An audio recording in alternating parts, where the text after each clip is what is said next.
नमस्कार, आप देख रहे हैं हमारा खास कार्यक्रम न्यूज पंच और मैं हूं कृतिका। जहां न्यूज पंच में खबरें सिर्फ खबर नहीं रह जाती बल्कि पावरफुल इंपैक्ट के साथ आप सभी के सामने रखी जाती है। और न्यूज पंच में हर खबर की तह तक जाया जाता है। यहाँ प्रेजेंटेशन का मिलता है एक नया अंदाज, फिर चाहे वो खबर देश की हो या दुनिया की राजनीति की हो या अर्थव्यवस्था की या फिर आम आदमी से जुड़ी हुई। खबर से जुड़े हर एक पहलू को पहुंचाने के साथ साथ ग्राउंड पर मौजूद अपने रिपोर्टर्स से जानते हैं खबर से जुड़ा हुआ एक एक अपडेट। तो चलिए शुरुआत करते हैं न्यूज पंच की प्रमुख खबरों के साथ और नजर डालते हैं टॉप लाइंस पर, वो खबरें जिन पर रहेगी आज हमारी नजर न्यूज पंच के जरिए। तो सबसे पहली और प्रमुख खबर आपको बता दें वो है पश्चिम बंगाल से जुड़ी हुई, जहां पश्चिम बंगाल में अब सुहरावर्दी नहीं बल्कि गोपाल मुखर्जी। दरअसल एक रोड का नाम इस समय बदला गया है और किसके नाम पर यह किया गया बताएंगे इस खबर के बारे में विस्तार से आपको। लेकिन इसके साथ ही जो दूसरी प्रमुख खबर वो है इस समय अयोध्या से, जहां रामद्रोहियों पर अब गाज गिरती हुई कहीं ना कहीं नजर आई, क्योंकि एसआईटी के हाथ में कई सारे जो सबूत है वो इस समय अहम सबूत लग चुके हैं और अभी पूरी जांच रिपोर्ट सौंपी जा सकती है। बताएंगे इस खबर के बारे में भी विस्तार से। लेकिन इसके साथ ही जो तीसरी प्रमुख खबर अंतर्राष्ट्रीय जगत से जुड़ी, जहां वार्ता और वार्निंग साथ साथ नजर आ रही। ईरान यूएस ने हाथ मिला लिया है, लेकिन अभी भी कई सारे अहम बिंदु ऐसे हैं जिन पर सहमति नहीं बन पा रही। आखिर कौन कौन से वो अहम बिंदु हैं वो भी आपको बताएंगे। तो चलिए शुरुआत करते हैं सबसे पहली और प्रमुख खबर के साथ। सबसे पहले बात करते हैं पश्चिम बंगाल की। जी हां, बदलता हुआ ये पश्चिम बंगाल, जहां पश्चिम बंगाल में शुभेंदु सरकार सत्ता में आते ही लगातार ताबड़तोड़ फैसले ले रही है और इसी कड़ी में अब कोलकाता नगर निगम के एक और फैसले पर मोहर लग चुकी है। दरअसल ये फैसला है सड़क की पहचान से जुड़ा हुआ। दरअसल कोलकाता नगर निगम ने सुहरावर्दी एवेन्यू रोड का नाम बदल दिया है। ये रोड अब सुहरावर्दी एवेन्यू नहीं बल्कि गोपाल मुखर्जी रोड के नाम से जानी जाएगी। इस फैसले पर मुख्यमंत्री शुभेंदु अधिकारी ने भी खुशी जाहिर की। आखिर कौन थे गोपाल मुखर्जी और जिनके नाम पर अभी रोड जानी जाएगी बताएंगे आपको। साथ ही लेटेस्ट अपडेट जानेंगे अपने सहयोगी से। उससे पहले आपको दिखाते हैं सड़क वही पहचान नई। तो जी हां, सड़क तो वही है लेकिन अब पहचान कहीं ना कहीं अब नई होती हुई नजर आई। पश्चिम बंगाल में अब एक और ये बड़ा बदलाव किया गया है, जहां कोलकाता नगर निगम की तरफ से ये बड़ा फैसला, सुहरावर्दी एवेन्यू का नाम इस समय बदला गया है। सुहरावर्दी रोड जो है उसका नाम बदल दिया गया और नाम बदल के किया गया है गोपाल मुखर्जी रोड। मुख्यमंत्री शुभेंदु अधिकारी ने इस फैसले पर खुशी जाहिर की है और उन्होंने सोशल मीडिया प्लेटफॉर्म एक्स पर जानकारी भी साझा की और खुशी भी दिखाई। उन्होंने कहा कि ऐतिहासिक भूल को ये सुधारा गया है और ऐसे में फैसले का स्वागत करते हुए कहीं ना कहीं शुभेंदु अधिकारी इस समय नजर आए हैं। किस तरीके से उन्होंने फैसले का स्वागत करते हुए उन्होंने क्या कुछ कहा है वो भी आपको बताते हैं। फैसले का स्वागत करते हुए मुख्यमंत्री शुभेंदु अधिकारी ने लिखा कि पश्चिम बंगाल दिवस के खास मौके पर कोलकाता नगर निगम द्वारा लिए गए ऐतिहासिक फैसले की तारीफ करता हूं, जो एक ऐतिहासिक गलती को सुधारने में अहम भूमिका निभाएगा। अब सुहरावर्दी एवेन्यू का नाम बदलकर गोपाल मुखर्जी रोड कर दिया गया है। दशकों तक हमारे शहर की एक मुख्य सड़क का नाम एक ऐसे व्यक्ति के नाम पर था जिसने सिर्फ राजनीतिक फायदे के लिए मासूम नागरिकों के नरसंहार की साजिश रची और सरकारी ताकत का हथियार की तरह गलत इस्तेमाल किया। लेकिन अब इसका नाम बदलकर गोपाल मुखर्जी के नाम पर रखा जा रहा है। वो निडर व्यक्ति जिन्होंने हजारों मासूम की जान बचाने के लिए मुख्य रक्षक की भूमिका निभाई थी। इस तरह एक सच्चे रक्षक और बचाने वाले को सम्मान देकर ऐतिहासिक न्याय बहाल किया जाएगा। अब समय आ गया है कि पश्चिम बंगाल असली नायकों को याद करे, गलतियों को सुधारे और उन्हें सम्मान दे। तो ये पूरा जो लेख है वो सोशल मीडिया प्लेटफॉर्म एक्स पर पोस्ट किया है। अब लेकिन जो नाम बदला गया है, अब नाम कर दिया गया है गोपाल मुखर्जी रोड। आखिर कौन थे गोपाल मुखर्जी वो भी आपको बता देते हैं। गोपाल मुखर्जी की अगर हम बात करें तो गोपाल पाठा के नाम से वो मशहूर थे और इसके साथ ही 1946 के ग्रेट कलकत्ता किलिंग के हीरो के तौर पर उन्हें हम सभी जानते हैं।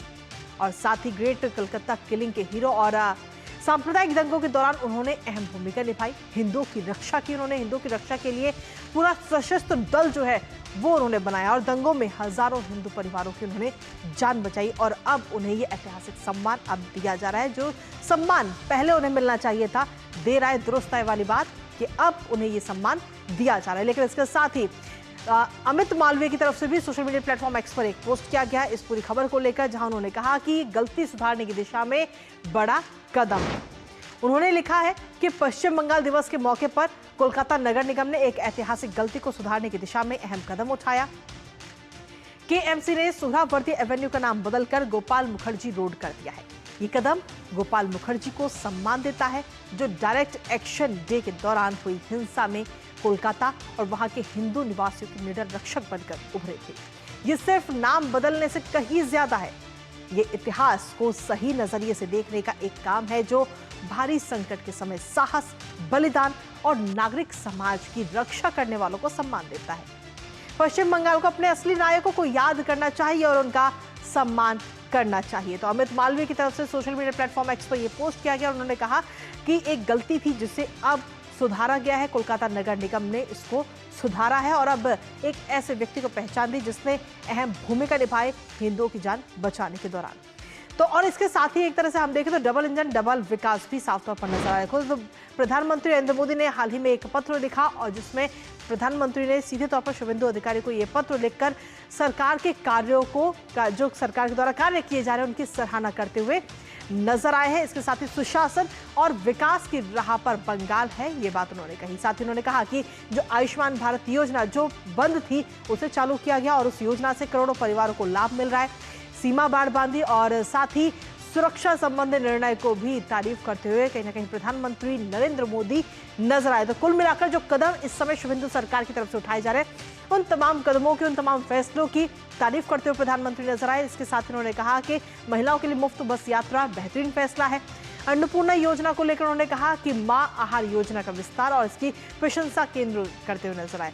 केंद्र का हर संभव मदद का आश्वासन भी शुभेंदु अधिकारी को देते हुए प्रधानमंत्री नरेंद्र मोदी नजर आए इस पत्र के जरिए। और इसी पर ताजा अपडेट लेते हैं। हमारे साथ में हमारे सहयोगी सौरभ दत्ता इस वक्त जुड़ रहे हैं, सीधा उनका रुख करेंगे। सौरभ, सबसे पहले आपसे जानना चाहेंगे कि जिस तरीके से सड़क का नाम बदला गया है, सड़क वही है लेकिन नाम बदल दिया गया है, और अब जो वाकई पश्चिम बंगाल के अंदर नायकों की तरह और हीरो की तरह बनकर उभर कर नजर आए थे, अब उनको ये ऐतिहासिक सम्मान दिया जा रहा है। ये कहा जा सकता है कि ये सम्मान हालांकि बहुत पहले मिलना चाहिए, लेकिन देर आए दुरुस्त आए वाली बात फिलहाल अब नजर आती है। कृतिका, देखिए, बिल्कुल, क्यों गोपाल मुखर्जी वो नाम है जिनको जो हिंदुओं के लिए द ग्रेट एक्शन डे के तहत जब हिंदुओं संकट में थे, तब हिंदुओं के लिए एक तरफ से उनके रक्षाकर्ता बनकर वो उभर आए थे। और तब से लेकर आज तक किसी ने गोपाल मुखोपाध्याय को सम्मान नहीं दिया। किसी भी सरकार ने, चाहे वो कांग्रेस की सरकार हो, बाद में लेफ्ट की सरकार हो, या फिर ममता बनर्जी की शासनकाल में, उनको ये सम्मान नहीं दिया गया। 75 साल उनको अपेक्षा करना पड़ा। जब तक भाजपा की सरकार बंगाल में नहीं आई, उनको ये सम्मान नहीं मिला। और आज जब भाजपा की सरकार यहाँ पर आई है, तो गोपाल मुखोपाध्याय तो सिर्फ याद नहीं किया गया, साथ ही साथ उनको वो सम्मान भी दिया गया है। तो इसे कहीं ना कहीं ये दर्शाता है कि हमारी जो इतिहास है, जो इतिहास को भुलाने की कोशिश किया था, सिर्फ विकास नहीं, विकास के साथ साथ तुष्टीकरण की राजनीति के खात्मा के साथ साथ जो इतिहास है, जो इतिहास को इतने दिन भुलाया गया था, उस इतिहास को भी अब इस पीढ़ी के सामने लाया जा रहा है। चाहे वो वंदे मातरम की पाठ हो स्कूलों में, जो वंदे मातरम इतने दिन स्कूलों में कभी वो वंदना गीत नहीं थी, प्रार्थना संगीत नहीं था, तो उसको भी इसी सरकार ने वंदे मातरम को लिया है, ताकि इस पीढ़ी को पता चले कि वंदे मातरम जो गाना बंकिम चंद्र चट्टोपाध्याय ने लिखा था, वो किस स्थिति में लिखा था। और गोपाल मुखोपाध्याय जैसे लोग कौन थे वो लोग जिन्होंने अपनी देश के लिए, अपने लोगों के लिए खड़े उतरे थे मैदान में, एकदम सामने से लड़े थे। तो कहीं ना कहीं जाके इस काम को, इसीलिए इस बात को लेकर इतनी चर्चा हो रही है। हालांकि इसमें भी कंट्रोवर्सी है, बंगाल की मिट्टी में कंट्रोवर्सी है। तो बंगाल का इसको लेकर भी चर्चे चल रहे हैं राजनीति मैदान में कि जिस नाम को बदला गया है, असल में वो हसन सुहरावर्दी है, वो हुसैन सुहरावर्दी नहीं है। लेकिन हसन सुहरावर्दी हो या चाहे हुसैन सुहरावर्दी हो, लेकिन ये बात भी सही है कि हसन सुहरावर्दी जब कोलकाता विश्वविद्यालय के उपाचार्य थे, तब भी जो बीना दास स्वतंत्र सेनानी थे, बीना दास जब जैक्सन तब की ब्रिटिश गवर्नर जैक्सन के ऊपर हमला हुआ था, तो उसको भी हसन सुहरावर्दी ने ही नकारा था, बिना वो काम नहीं आया था। तो सभी बातों को लेकर जो हिस्ट्री है, जो इतिहास है, इस एक कदम से वो इतिहास सामने आया है, ये सबसे बड़ी बात है। चलिए, बहुत बहुत शुक्रिया तमाम जानकारी और अपडेट्स हमारे साथ साझा करने के लिए सौरभ, इस खबर से जुड़ी हुई। और इसी के साथ न्यूज पंच वक्त एक छोटे से ब्रेक का है, आप बने रहिए हमारे साथ।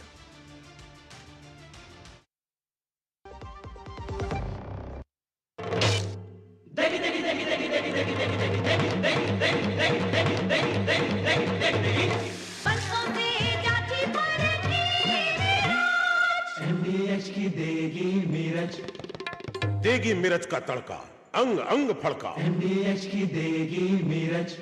हर सुबह भारत एक नए सपने के साथ जागता है और हर सपने को, हर प्रगति को एक शक्ति आगे बढ़ाती है।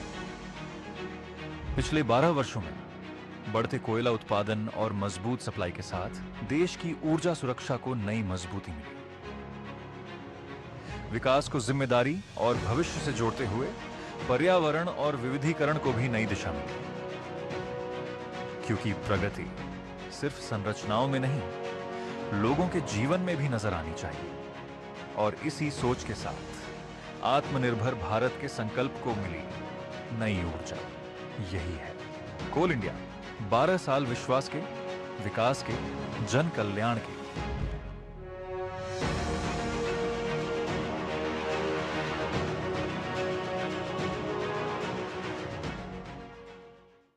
जब धरती चीर कर निकलता है लोहे का पत्थर और मिलता है मोंगिया के जोश से, फिर तपता है, पिघलता है और बनता है फौलाद। अब होता है सरिया सारी खूबियों के साथ। मोंगिया स्टील, मजबूत देश का मजबूत सरिया। और ब्रेक के बाद एक बार फिर से स्वागत आप सभी का। अब रुक करते हैं न्यूज पंच में अगली खबर का, और अगली खबर अयोध्या के राम मंदिर में मिले चढ़ावे में कथित हेराफेरी। दरअसल ये मामला अब लगातार और बढ़ता जा रहा है, क्योंकि मामला सामने आने के बाद में खुद मुख्यमंत्री योगी आदित्यनाथ ने इसकी जांच के लिए एसआईटी गठित की थी, और अब एसआईटी ने अपनी शुरुआती जांच रिपोर्ट पूरी कर ली है। जी हां, आपको ये भी बता दें कि जांच के दौरान एसआईटी ने 6 दिन तक मंदिर परिसर और आरोपियों के घर की जांच की और करीब 150 लोगों से पूछताछ भी की इस दौरान। तो वहीं बीते कल मंदिर ट्रस्ट से जुड़े पदाधिकारियों को जांच पूरी होने तक अयोध्या ना छोड़ने के लिए भी कह दिया गया है। जहां एक और ये रिपोर्ट, तो वहीं दूसरी तरफ मामला अब पहुंच चुका है कोर्ट में।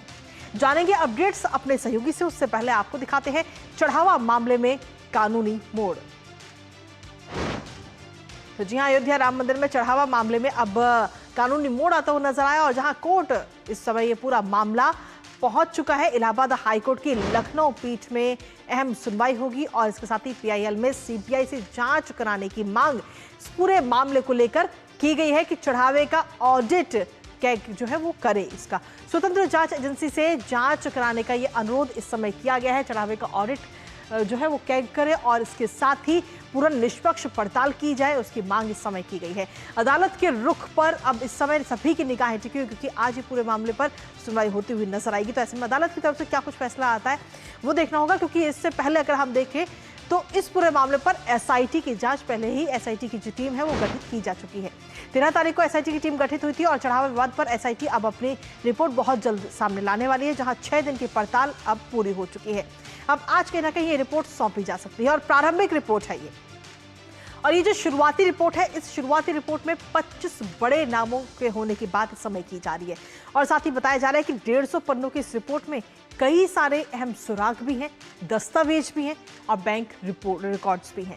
रिपोर्ट का हिस्सा अगर हम देखें तो डिजिटल सबूतों का भी पूरा ब्यौरा इसमें दिया गया है।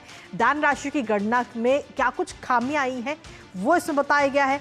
बैंकिंग प्रक्रिया, निगरानी व्यवस्था, उसमें किस तरीके से कमी है, और साथ ही 5 लोगों के खिलाफ एफआईआर की सिफारिश भी करने की बात इस रिपोर्ट के जरिए की गई। तो ऐसे में देखना होगा कि इस जांच रिपोर्ट, जो कि 150 पन्नों के इस समय बताई जा रही है, 150 पन्नों की ये रिपोर्ट, और जब ये सौंपी जाएगी तो इसमें किस किस के नामों पर किस किस के नाम निकल कर सामने आते हैं। क्योंकि इस पूरे मामले में अगर हम देखें तो करीब 6 दिन तक पूरी जांच हुई मंदिर परिसर में, वहां पर पूछताछ हुई, करीब 150 लोगों से इस पूरे मामले को लेकर पूछताछ हुई है। 150 लोगों से पूछताछ, लेकिन खास तौर पर जो 25 लोग हैं उनका मुख्य रूप से इसमें नाम सामने आ रहा है। कुछ तस्वीरें भी इस समय आपको दिखाते हैं, जहां इस पूरे मामले से जुड़ी हुई ये तस्वीरें इस समय हम आपको दिखा रहे हैं। तो एसआईटी की टीम जो है वो अब आज कहीं ना कहीं रिपोर्ट सौंपती हुई नजर आएगी। 150 पन्नों की ये रिपोर्ट है जिसमें 25 बड़े नाम शामिल होने की बात इस समय कही जा रही है।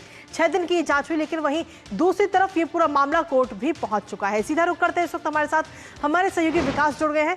विकास, इस पूरे मामले पर जहां एक तरफ हम देखें तो मुख्यमंत्री योगी आदित्यनाथ ने 13 तारीख को एसआईटी की टीम गठित की, 6 दिन तक पूरी जांच हुई, कई सारे नाम निकलकर सामने आए, 150 लोगों से पूछताछ, 25 बड़े नामों का भी जिक्र, 150 पन्नों की ये रिपोर्ट। लेकिन वहीं दूसरी तरफ अब ये पूरा मामला पहुंच चुका है कोर्ट में, जिस पर आज सभी की निगाहें हैं। विकास जी बिल्कुल, इलाहाबाद हाई कोर्ट की लखनऊ खंडपीठ में ये मामला आया है और इसमें ये संज्ञान लेगी कोर्ट कि इस मामले पर क्या सीबीआई जांच कराई जा सकती है, क्या कैग की रिपोर्ट इसमें होनी चाहिए। ये तमाम सारी चीजों को लेकर एक जनहित याचिका दाखिल की गई है।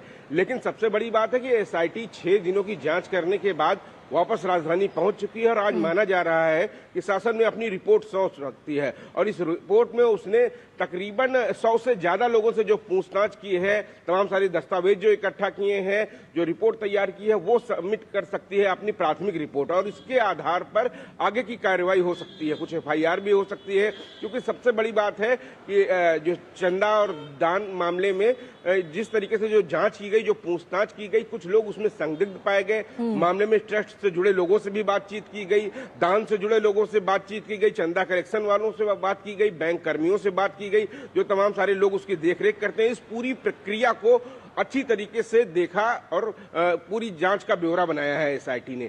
माना यह जा रहा है, जो सूत्र कह रहे हैं कि एसआईटी इस बात की सिफारिश कर सकती है कि ट्रस्ट को नए सिरे से गठित किया जाए, उसमें कई बदलाव किए जाएं। इन सब चीजों पर भी अपनी राय दे सकती है एसआईटी। साथ साथ एसआईटी उन लोगों के नाम भी उजागर कर सकती है जिनके जो संदिग्ध पाए गए हैं इस पूरे मामले में। ये पूरा मामला के बारे में जांच रिपोर्ट के बाद तमाम सारी चीजें सामने आएंगी और आगे की कार्रवाई क्या होती है यह तय की जाएगी एसआईटी रिपोर्ट सौंपने के बाद। लेकिन इलाहाबाद हाई कोर्ट में जो मामला लगा हुआ है उसमें जो जनहित याचिका है उसमें कोर्ट ये तय करेगा कि क्या उसकी क्या जरूरत है, क्या नहीं जरूरत है। अगर सीबीआई की जांच और कैग की जांच करानी है तो वो इलाहाबाद कोर्ट की तरफ से उसमें आदेश आ सकता है। संभवतः ये सुनवाई आज हो सकती है, आज लगा हुआ है, या समय अनुसार अगले दिन उसकी सुनवाई होगी, ये कोर्ट आज तय करेगा। लेकिन सबसे बड़ी बात है, जो सबकी निगाहें जुड़ी हुई हैं वो एसआईटी रिपोर्ट पे है कि 3 सदस्यीय जो एसआईटी है उसने क्या कुछ बिंदुवार रिपोर्ट सौंपेगा, उसमें क्या कार्रवाई की मांग करेगा। ये प्राथमिक रिपोर्ट होगी। फाइनल रिपोर्ट एसआईटी 15 दिनों के बाद सबमिट करेगा, लेकिन इस बीच कार्रवाई हो जाने की संभावना है। और अयोध्या में ट्रस्ट से जुड़े लोग और इस मामले से जो तमाम सारे जुड़े लोग हैं उनको अयोध्या न छोड़ने की बात कही गई है। इस चीज के निर्देश भी दिए गए हैं कि आप अयोध्या नहीं छोड़ेंगे। चलिए, बहुत बहुत शुक्रिया तमाम जानकारी और अपडेट्स हमारे साथ साझा करने के लिए विकास। इस महत्वपूर्ण खबर से जुड़े हुए साथ ही कोर्ट में पर अपनी नजर लगातार बनाए रखिए। इसी के साथ अगली प्रमुख खबर का रुख कर लेते हैं। अंतर्राष्ट्रीय जगत से जुड़ी ये सबसे बड़ी और महत्वपूर्ण खबर, ईरान और अमेरिका के बीच युद्ध खत्म करने की दिशा में एक बड़ा कदम इस समय सामने आया, जहां स्विट्जरलैंड में जारी वार्ता में दोनों देशों ने 60 दिन के अंदर अंतिम समझौते तक पहुंचने के लिए एक पूरा जो रोड मैप है उस पर सहमति बना ली है। अब फाइनल डील के लिए ये रोड मैप बनाया गया है और उच्च स्तरीय समिति ने तकनीकी बातचीत जल्द शुरू करने का भी ये रास्ता तय किया है। इसके साथ ही दोनों देशों ने लेबनान में सैन्य कार्रवाई रोकने के लिए एक डी-कॉन्फ्लिक्शन सेल बनाने पर भी सहमति जाहिर की। ये सेल ईरान, अमेरिका और लेबनान के बीच में काम करेगा ताकि जो सैन्य गतिविधियां हैं उन पर रोक सुनिश्चित हो सके। अब जहां एक और इस कदम को लेकर शांति की दिशा में अहम प्रगति माना जा रहा है, वहीं दूसरी ओर अमेरिकी राष्ट्रपति डोनाल्ड ट्रंप ने ईरान को फिर से वार्निंग दे दी है और लेबनान पर तनाव अभी भी जारी है। इसके अलावा नेतन्याहू भी ईरान पर भड़के हुए हैं। जानेंगे अपडेट्स अपने सहयोगी से, उससे पहले आपको दिखाते हैं यूएस ईरान वार्ता का फर्स्ट राउंड।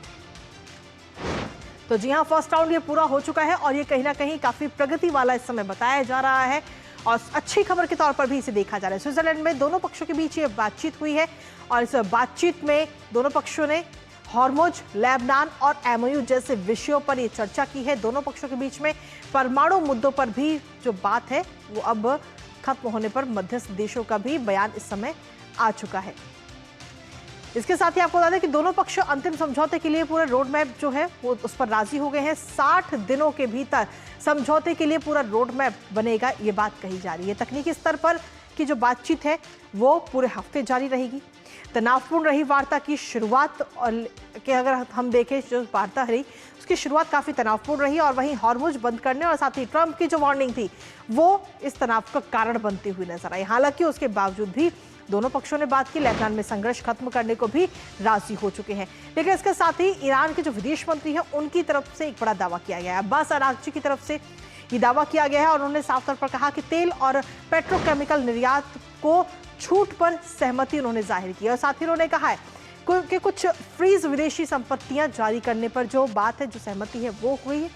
पुनर्निर्माण योजना शुरू करने का भी आश्वासन इस समय दिया गया है। तो सीधे तौर पर यह दावा इस समय अब्बास अरागची की तरफ से किया गया। लेकिन वहीं दूसरी तरफ इस वार्ता की जब हम बात करते हैं, ये वार्ता जब शुरू हुई तो शुरुआत थोड़ी सी तनावपूर्ण रही थी, और अमेरिकी राष्ट्रपति डोनाल्ड ट्रंप क्योंकि सीधे तौर पर वार्निंग देते हुए नजर आए ईरान को। उन्होंने कहा कि अगर हॉर्मुज बंद किया तो नतीजे जो है वो आपको भुगतने होंगे। तो सीधे तौर पर ईरान को ये वार्निंग दी गई, और इसके साथ ही नतीजे भुगतने की वार्निंग दी। ट्रंप ने हिजबुल्लाह का जिक्र किया, और साथ ही ईरान अपने सहयोगियों को रोके, ये बात ट्रंप ने कही।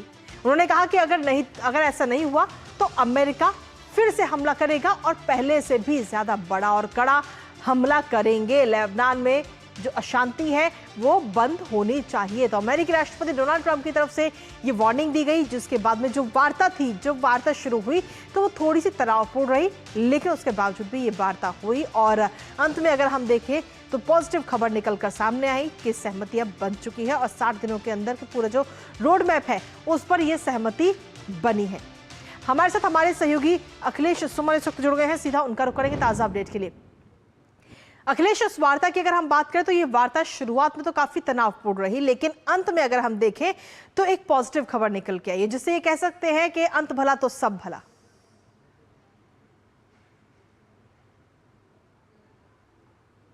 में जो 60 दिनों का समय है उसकी शुरुआत कल हुई है, और उस शुरुआत में उन्होंने सकारात्मक बयान दिए हैं। हालांकि उस सकारात्मक बयान में हमने ये भी देखा कि जेडी वांस और अब्बास अरागची या जो उनके पार्लियामेंट के स्पीकर हैं उन्होंने हाथ मिलाने से मना कर दिया। जो एक साथ में मिलकर साथ में खड़े होकर फोटो खिंचाने की बात होती है, ऐसे अवसरों पे फोटो खिंचाने से मना कर दिया। तो एक तरीके से कहें कि तिक्तता बनी हुई है, और तिक्तता के बीच जो खटास के बीच जो होता है कि आशा की किरण जो नजर आती है वो आशा की किरण स्विट्जरलैंड में नजर आई है। लेकिन जब इधर ईरान की तरफ से ये हुआ, ये घोषणा हुई कि स्टेट ऑफ हॉर्मुज को उन्होंने बंद कर दिया, और उधर इजराइल और हिजबुल्लाह के बीच में जब लड़ाई जारी रही, तो निश्चित तौर पे ऐसा नहीं कह सकते कि ये बहुत सकारात्मक है, लेकिन निश्चित तौर पे जो बातचीत की दिशा है वो बातचीत की दिशा कह सकते हैं कि सही है, क्योंकि ये जो मामला बहुत ही कॉम्प्लिकेटेड है। कई पक्ष है इसमें, एक बड़ा पक्ष इजराइल है, दूसरा बड़ा पक्ष हिजबुल्लाह है, और तीसरा बड़ा पक्ष कहे कि ईरान की जो ये रणनीति है पूरे उस इलाके में जो एक इजराइल विरोधी गतिविधियां हैं उन गतिविधियों को फंडिंग करना, तो ये एक बड़ा फैक्टर है। और इस बड़े फैक्टर की वजह से, ये 4 जो बड़े फैक्टर हैं, इन बड़े फैक्टर की वजह से बातचीत जो होगी वो काफी लंबी भी हो सकती है। लेकिन जो डोनाल्ड ट्रंप ने कहा है कि ईरान को हिजबुल्लाह की गतिविधियों पर रोक लगाना चाहिए, तो निश्चित तौर पे हिजबुल्लाह की गतिविधियां अगर रुकेगी तो इजराइल की तरफ से भी जो प्रत्युत्तर में हमले हैं वो भी रुकेंगे। लेकिन साथ साथ डोनाल्ड ट्रंप को इस बात का भी ख्याल रखना पड़ेगा कि इजराइल की तरफ से जो उनका आरोप है, लेबनान का आरोप है कि वो टेरिटरी बढ़ाने की कोशिश कर रहे हैं। लेबनान के अंदर एक बड़ा सा हिस्सा जो है, जोग्राफिकल भूभाग जो है वो चाहता है इजराइल की वो अपने कब्जे में ले ले, बफर जोन उसको बना ले। तो ये सारी बातें हैं, कॉम्प्लिकेशंस है, ये कॉम्प्लिकेशंस बीच बीच में आती रहेंगी। लेकिन दोनों पक्षों को, खास करके इजराइल को और दूसरी तरफ से ईरान की तरफ से हिजबुल्लाह को सख्त हिदायत देनी पड़ेगी कि वो कोई भी अग्रेसिव कार्रवाई न करे। और ये वार्ता जो है, वार्ता टेक्निकल दौर में अब पहुंची है। टेक्निकल दौर का मतलब ये है कि जो ईरान के फ्रोजन फंड है जो बैंकों में, उन फ्रोजन फंड को किस तरीके से बाहर निकालेगा ईरान के पक्ष में, और दूसरा जो बात है कि जो संवर्धित यूरेनियम है उस संवर्धित यूरेनियम को ईरान कैसे खत्म करेगा। तो इन पर बातचीत अभी जारी रहेगी। चलिए, बहुत बहुत शुक्रिया अखिलेश, तमाम जानकारी और अपडेट्स हमारे साथ साझा करने के लिए, इस महत्वपूर्ण खबर से जुड़े हुए। और इसी के साथ फिलहाल न्यूज मंच में मुझे और हमारी पूरी टीम को दीजिए अनुमति। दोपहर 2 बजे फिर होगी मुलाकात, तब तक के लिए नमस्कार।